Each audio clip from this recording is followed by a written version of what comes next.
Hi everyone, good Tuesday afternoon and welcome to the Navigant Credit Union Broadcast Center. I'm Go Local News editor Kate Nagel. We have a full show for you focusing on national politics, local nonprofits and media, and more. But as we usually do, most Tuesday afternoons have the opportunity to check in with Jennifer Lawless down at the University of Virginia for national politics. Jennifer, thanks for joining us today. Happy to be here. There's so many things to talk about, can't even think about what order to even put them in. But let's just start going down the list here with Roger Stone, pleading not guilty today. But I do want to backtrack to when the FBI came and greeted Mr. Stone at his home in Florida. Now, you are card-carrying, unabashed, registered Democrat. There's been a lot of talk about the guns drawn coming for Roger. What was your reaction to the CNN coverage of the FBI coming for Roger Stone? Look, it seemed a little over the top, except the more that you hear about it, the more you hear that there were genuine concerns that he could have potentially destroyed evidence. You know, he says his passport expired. It's unclear if that's true. He says that they could have just called his lawyer and he would have happily turned himself in. Perhaps, except to whom would he have spoken and what might he have gotten rid of before that time? I also think that any edge he had in suggesting that the behavior was over the top is mitigated by his own histrionics, such as when he said that they spent more time and force bringing him in than they did on Osama bin Laden, right? Like, this is craziness. And so it's just very exaggerated. To me, generally, it seemed like it was completely characteristic of the way that Roger Stone likes to live his life. So I'm surprised that he was turned off or taken aback. So I'm assuming not surprised then about the not guilty plea. No, I mean, I've been sort of the scholar of this story, and I've been watching all of his interviews. You've got to give the guy credit. I mean, rarely is somebody indicted and arrested and then appears on TV that evening. But he made it very, very clear that he felt that he had nothing to hide, he had nothing to admit to, he had done nothing wrong, and that he's 66 and he just sometimes forgets things. So I wasn't at all surprised. We also have a lot of reason to believe that he is pretty confident he will be pardoned. And let's talk a little bit, too, perhaps now. We did hear from Acting Attorney General Matt Whitaker that Mueller's investigation is close to completion. What do we expect now, and what could be the waning days? Well, I think the most important thing to keep in mind is that nobody has validated Matthew Whitaker's statement. So neither the Mueller team has come out and said, yes, we think we're nearing the end. Nobody on either side of the aisle on Capitol Hill has said, oh, yeah, we've heard that too, or we're happy to see this winding down. And so it's questionable as to whether that's actually true. There was some speculation and analysis that he was just caught off guard by the question, wanted to indicate that he was on top of things, and used some sloppy language. The other thing to keep in mind is that unless it's within the next couple of days or weeks, Matthew Whitaker is going to have no say over how this report is disseminated or whether it is.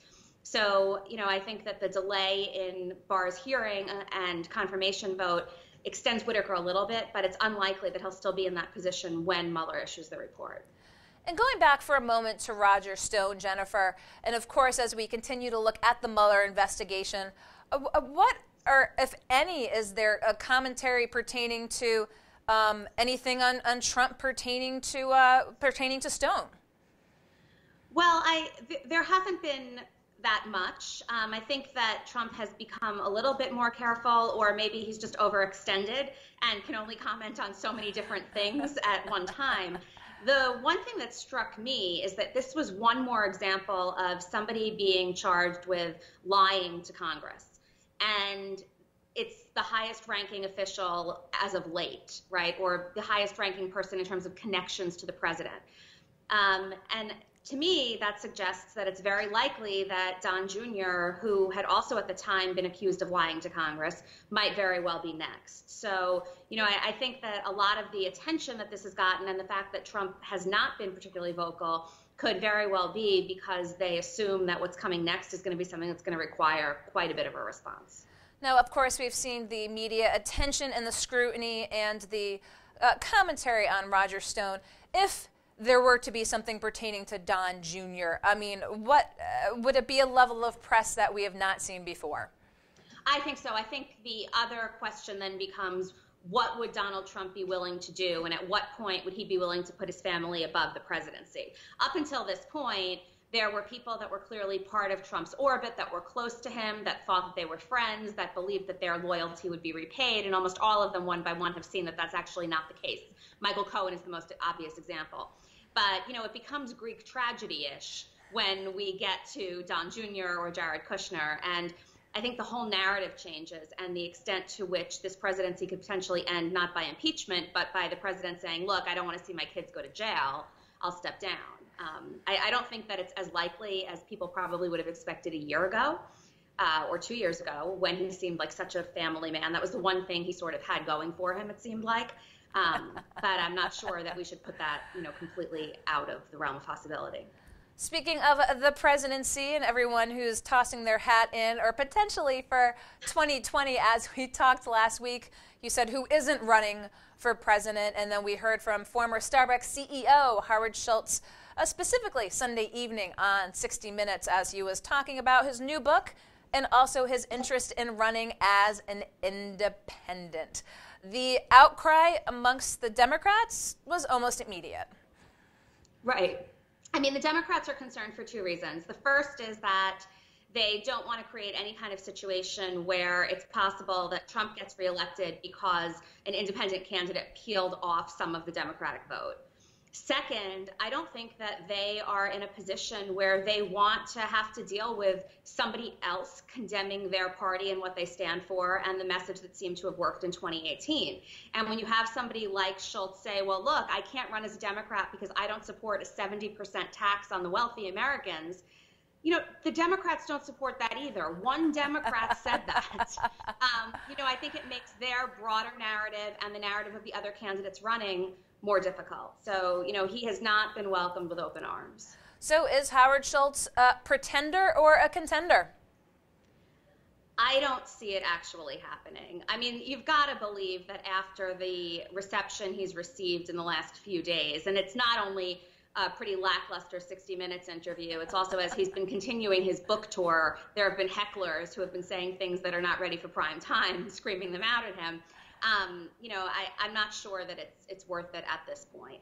Also, the fact that Donald Trump seems to be baiting him and encouraging him to enter the race probably is not a particularly appealing dynamic. Well, Donald Trump did point out in his tweet following the interview that Howard Schultz during the interview said he was not the smartest man in America, and Donald Trump said, well, that's great, you're not, because we already have that. So right. I think the big takeaway also is the president positioning him as, again, that smartest person in the country. Let's talk a little bit, lastly, about the president, his State of the Union coming up, and we're so excited. We got a little tip right before the show instead of after. Stacey Abrams is going to be giving the Democratic response to the State of the Union. Right. I think it's a very smart move on the part of the Democrats for a couple of reasons. First, she generated energy and enthusiasm among people when she ran for governor of Georgia in a way that we really hadn't seen. She was very, very competitive in an otherwise red state. And a lot of people, I think, have the general sense that if all votes had actually been counted in a clear, fair way, she would be governor. And so the message that she took to the voters in Georgia really resonated, which suggests that the message she can take to the country, red state and blue state alike, could really resonate. The second reason I think it's important is because although you could argue that she's just as qualified as a lot of the other people who are considering a potential candidacy for 2020, she hasn't indicated that she's planning to run. And so this allows the party not to look like it's already backing somebody who will be its presumptive nominee. And after Speaker Pelosi and Charles Schumer's response to the president's emergency address to the country, where is the bar right now?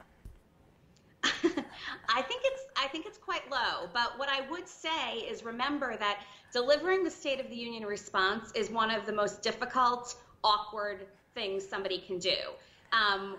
This is when Marco Rubio famously continuously needed water.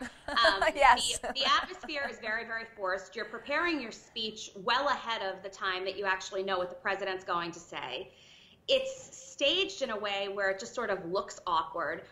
And the first question everybody asks is about the political future of the person giving this speech. So it's not a great place to be in, but it is a terrific place to sort of build name recognition and lay out a vision for the party that distinguishes itself from the president. So, the stakes are pretty low because the expectations are pretty much flat.